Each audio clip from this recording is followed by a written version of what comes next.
Este domingo continuamos con el Evangelio de San Mateo. En efecto, en el capítulo 9, versículos del 9:36 y del 10:8, hemos visto el momento en que Jesucristo reúne a sus 12 apóstoles, dándoles poder sobre los demonios e instrucciones para curar enfermedades y aliviar dolencias. Pero antes de reunir a los 12, el evangelista plantea una situación preocupante que el Señor resume en una frase: la cosecha es mucha y los trabajadores pocos. Y esta es una frase del Evangelio que nos repite la liturgia de la Iglesia con cierta frecuencia, pero parecemos no darnos cuenta de su significado, mucho menos de su urgencia y gravedad, especialmente en esta época. Fijémonos que San Mateo Evangelista nos plantea con una frase al comienzo del Evangelio el problema de la falta de sacerdotes y de personas que quieran entregarse al servicio de Dios. Al ver Jesús las multitudes, se compadecía de ellas, pues estaban extenuadas y desamparadas, y andaban como ovejas sin pastor. ¿Cuáles son las ovejas que andan sin pastor? ¿Cuál es la cosecha que necesita trabajadores? Somos nosotros mismos. Recordemos la tierna comparación que el Señor hace muchas veces de nosotros como ovejas, ese animal que es tan frágil y que necesita tanto de su pastor para poder subsistir. Al Señor le gusta llamarnos sus ovejas y su rebaño. Por eso los salmos, que son palabras del Espíritu Santo en boca del salmista, para enseñarnos a nosotros a orar y para que usemos esas palabras inspiradas para orar, también nos traen esa imagen de nosotros como ovejas y de Dios como nuestro pastor. Nos dice el Salmo 99, Él nos hizo y somos suyos, somos su pueblo y ovejas de su rebaño, somos el pueblo de Dios.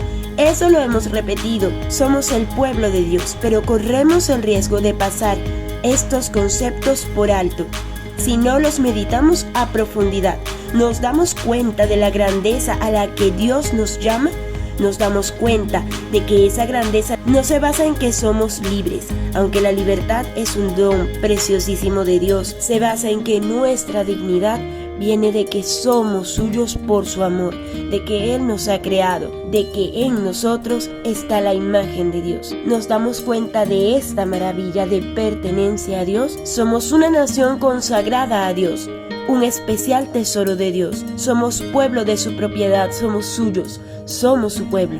Estos conceptos son tan importantes que el Concilio Vaticano II retoma esta enseñanza para recordarnos que todos los cristianos, solo por el hecho de ser bautizados, somos pueblo de sacerdotes y participantes del sacerdocio de Cristo. Debemos ver entonces cuál es la función de un sacerdote, además de ofrecer el sacrificio de la misa, en el que Cristo es la víctima que se sacrifica. El sacerdote tiene también a su cargo la predicación de la palabra de Dios y el cuidado de su pueblo.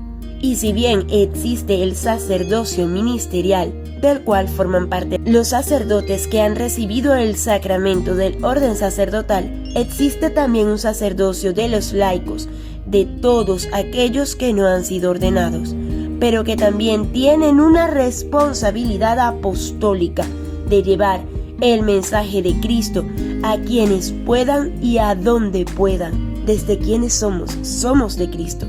El llamado a la evangelización está en muchos pasajes del Evangelio. Hoy nos lo hace el Señor de esta manera y nos dice esto a todos: sacerdotes y laicos, vayan en busca de las ovejas perdidas de la casa de Israel. Es decir, vayamos en busca de los católicos que se están perdiendo por todos los errores y falsedades que el demonio astutamente está metiéndonos en libros, revistas, películas, videos, internet, etc. Errores contra la fe, contra Dios, contra la iglesia, contra la moral, la familia, errores en contra de la paz y la concordia, errores que hacen de muchos católicos bautizados ovejas perdidas. ¿Y qué hacemos nosotros? La verdad es que la participación de los laicos en el sacerdocio de Cristo siempre ha estado vigente, pero ahora más que nunca se hace necesariamente cuando podemos ver claramente que no hay trabajadores para la cosecha, es decir, no hay suficientes sacerdotes para pastorear a las ovejas. Desde el tiempo de Jesús, la cosecha es mucha y los trabajadores pocos. Pero esta situación se ha agravado en nuestros días. La iglesia necesita sacerdotes ordenados, necesita muchos más de los que hay, pues no hay suficientes para todo el trabajo de la cosecha, y muchos ya están ancianos. ¿Qué sucede entonces? ¿Dónde están los trabajadores que se necesitan? Ciertamente deben estar entre nuestros hijos, sobrinos, nietos, familiares, amigos, y vemos a algunos de ellos. Siquiera preguntarse si el Señor los está llamando al sacerdocio, o más bien todos piensan solo en casarse, o ni siquiera en casarse. El Señor nos dice en el Evangelio de este día: roguemos al dueño de la cosecha, a Dios nuestro Señor, que envíe trabajadores a sus campos, y oramos porque haya alguna vocación sacerdotal en nuestra familia, en medio de nuestro entorno.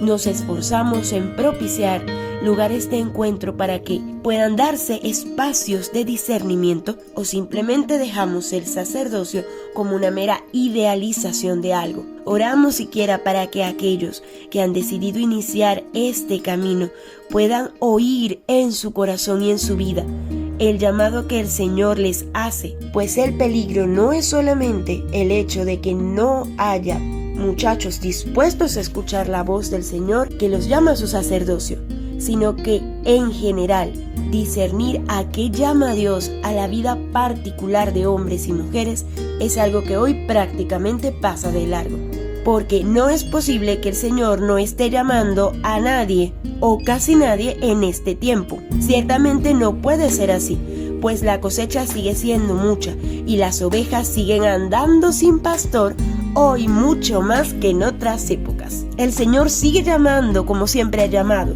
para el sacerdocio, para la vida religiosa, al matrimonio.